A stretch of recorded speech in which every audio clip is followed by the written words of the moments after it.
Hello everyone. मैं परम स्वागत करता हूं आप सबका अपने प्लेटफॉर्म ब्राइट हॉरिजॉन्स पर। तो कैसे हैं आप सब? आशा करता हूं कि बढ़िया होंगे। हमें आज वैकेंसी देखने को मिल रही है government of India NCT government of Delhi से। हमें ये वैकेंसी देखने को मिल रही है Delhi subordinate service selection board. बहुत अच्छी और बहुत बढ़िया वैकेंसी है डीएसएसबी की, Delhi subordinate service selection board की। जी इस तरह की वैकेंसी है जो छोटी छोटी वैकेंसीज़ होती हैं ना, ये ऐसी वैकेंसीज़ होती हैं जिनके बारे में तकरीबन लोगों को पता नहीं होता। बच्चे बच्चे पीछे पड़े रहते हैं, या तो एसएससी के,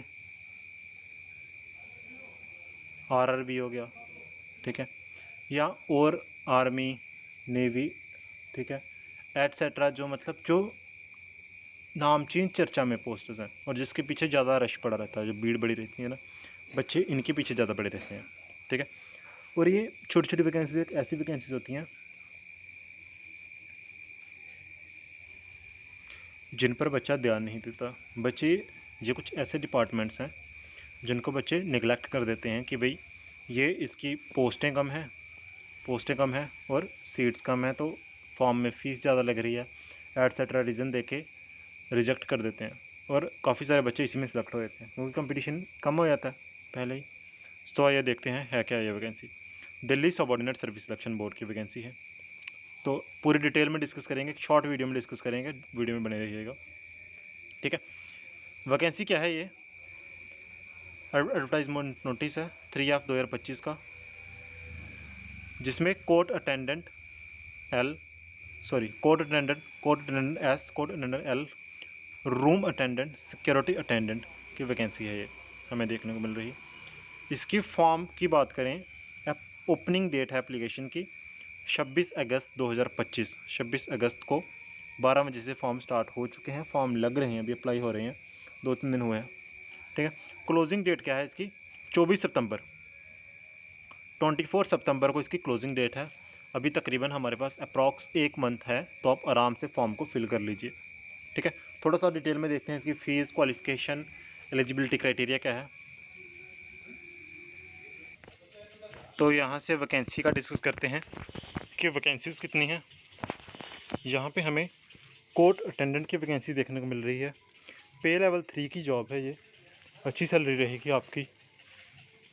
ओपन मेरिट से 31 वैकेंसीज़ है, ओबीसी से 95 वैकेंसीज़ हैं, एससी से 23 वैकेंसीज़ हैं, एसटी से 32, ईडब्ल्यू से 64, और टोटल 295 वैकेंसी देखने को मिल रही हैं, जिसमें पीडब्ल्यूडीबी की, ईएसमैन, एक्स सर्विसमैन की अलग से वैकेंसीज दी गई हैं इसमें 29, ठीक है।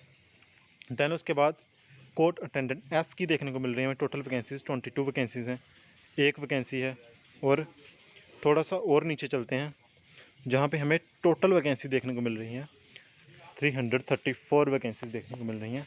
सेंटर लेवल की जॉब है, पे लेवल 3 की जॉब है, जिसमें आपकी बेसिक सैलरी जो रहेगी 7th पे कमीशन से 21,700 बेसिक सैलरी रहेगी। और ज्वाइनिंग के बाद आपकी जो स्टार्टिंग सैलरी इन हैंड, जो नेट सैलरी रहेगी, वो मैं आपको बता दूं 45,000 प्लस सैलरी रहेगी आपकी। 45,000 प्लस सैलरी आपकी रहेगी जो आपके अकाउंट में आएगी, जो नेट सैलरी होगी।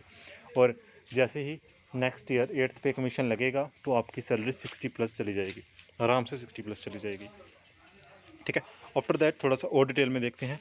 इसकी जो सबमिशन क्लोजिंग डेट है वो 24 सितंबर इसकी क्लोजिंग डेट है। मेन जो पॉइंट्स हैं वो याद रखना, ठीक है। देन उसके बाद अभी ये बताया जा रहा है कि ये जो वैकेंसीज़ है ये टेंटेटिव वैकेंसीज़ हैं, बेस्ड ऑन इनपुट, ठीक है। मे भी इन वैकेंसीज़ को इंक्रीज़ भी किया जा सकता है, ठीक है, कीप इन माइंड, ठीक है। आफ्टर दैट इसमें देखते हैं, इसमें क्या होगा, there will be common examination होगा और उसके बाद इंटरव्यू होगा। 2 स्टेजेस हमें देखने को मिल जाएंगे इसमें, जो एक एग्जामिनेशन होगा और इंटरव्यू होगा। फॉर्म अप्लाई कर सकते हैं आप डीएसएसबी ऑनलाइन की, इसकी ऑनलाइन वेबसाइट पे जाके अप्लाई कर सकते हैं आप। थोड़ा सा और देखते हैं डिटेल में।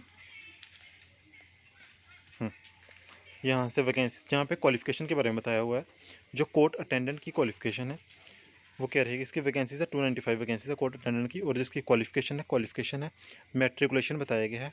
मैट्रिकुलेशन के साथ और आपने अगर आईटीआई की हुई है, इंडस्ट्रियल ट्रेनिंग की है किसी भी रिकॉग्नाइज्ड इंस्टीट्यूट से, डिज़ायरेबल इसेंशियल क्वालिफिकेशन अगर आपको कोई नहीं चाहिए कि अगर आपकी डिज़ायरेबल जहाँ कोई हायर क्वालिफिकेशन है, नथिंग मच बेटर, ठीक है।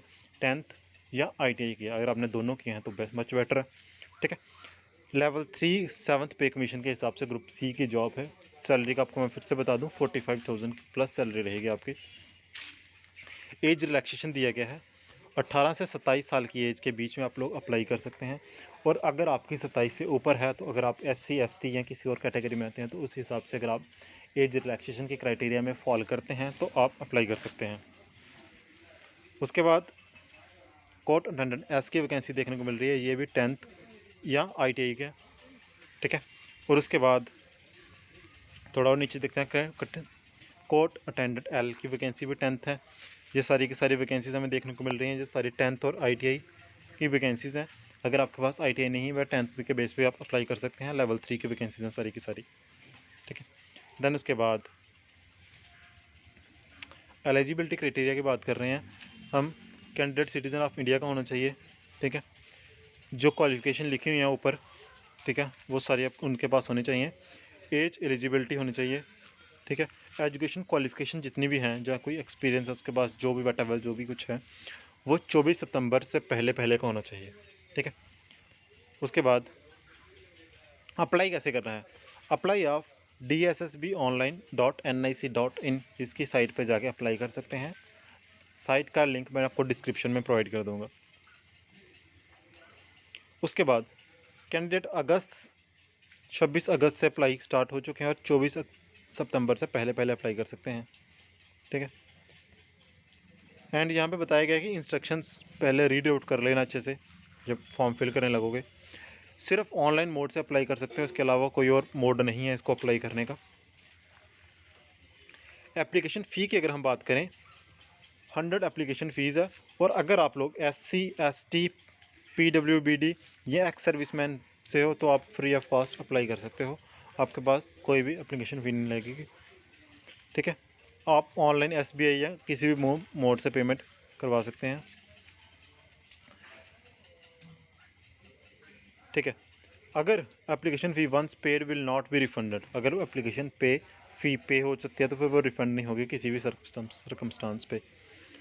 एग्जामिनेशन स्कीम की अगर हम बात करें, ठीक है, 100 क्वेश्चन आएंगे और 100 MCQs होंगे। पर क्वेश्चन 1 मार्क्स का होगा। हिंदी 20-25 मार्क्स की, इंग्लिश 25 मार्क्स की, GK 25 मार्क्स की और अर्थमेटिक जिसको मैथ्स बोलते हैं 25 मार्क्स का होगा। नेगेटिव मार्किंग होगी 0.25 की नेगेटिव मार्किंग देखने को मिलेगी आपको, 25% की नेगेटिव मार्किंग होगी। और अगर आप ओपन कैटेगरी के हैं तो आपको 50% लेने पड़ेंगे स्कोर करने के लिए, कम से कम क्वालिफाई करने के लिए।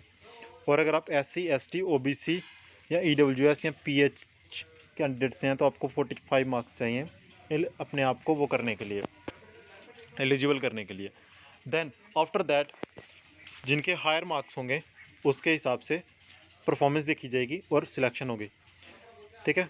सच number of candidates qualify in the written test shall be required to appear the interview में 5 टाइम कैंडिडेट्स को बुलाया जाएगा।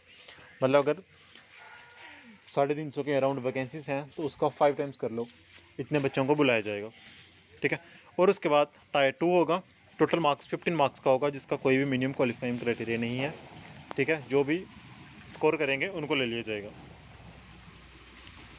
देन आगे और थोड़ा देखते हैं, ठीक है। हाँ, यहाँ पे उन्होंने बताया हुआ है कि अगर आप लोगों के 50% से भी कम मार्क्स आ रहे हैं तो आप तो पहले ही फेल हो चुके हो। अगर आपको पास कर रहे हैं तो 50% मार्क्स तो लेने पड़ेंगे।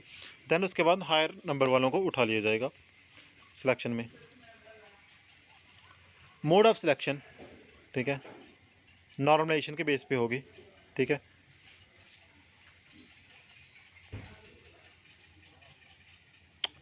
अगर, ठीक है, 2 या 2 से ज़्यादा कैंडिडेट्स के इक्वल मार्क्स आ रहे हैं तो जिनकी हायर एज होगी, सीनियरिटी के बेस पे उनकी सिलेक्शन होगी, जिनकी हायर एज होगी उनको चूज़ कर लिया जाएगा। और अगर एज भी दोनों की सेम आ रही है, एज भी दोनों की सेम आ रही है तो अल्फ़ाबेटिकली ऑर्डर के हिसाब से उनको चूज़ किया जाएगा। भाई इसीलिए कहते हैं कि नाम A से ज़्यादा रखा करो, ठीक है, A से या B से नाम रखो तो वो चुने जाएंगे पहले, ठीक है। देन उसके बाद reservation benefits, nothing much better. और कुछ इंपॉर्टेंट एज रिलैक्सेशन की बात की जाए, ठीक है, 27 तक तो ठीक है, एज रिलैक्सेशन है इतनी। बट SC ST के कैंडिडेट्स अगर 5 साल ऊपर हैं 27 + 5 32 ईयर्स तक आप लोग अप्लाई कर सकते हैं। OBC के 3 साल, ठीक है। PWBD, UR, EWS, extension of age concession, ठीक है, 10 साल तक। अगर PWBD वो SC ST का है तो 15 साल तक, ठीक है। और अगर वो OBC का है तो 13 साल तक एज रिलैक्सेशन मिल सकती है उनको, ठीक है। देन उसके बाद एज आप लोगों की 2 जनवरी 1998 से पहले का नहीं होना चाहिए और 1 जनवरी 2007 के बाद का नहीं होना चाहिए, अगर आप ओपन मेरिट से फॉलो कर रहे हैं 18 से 27 के बीच में है तो, ठीक है। Then thank you and wish you all the very best.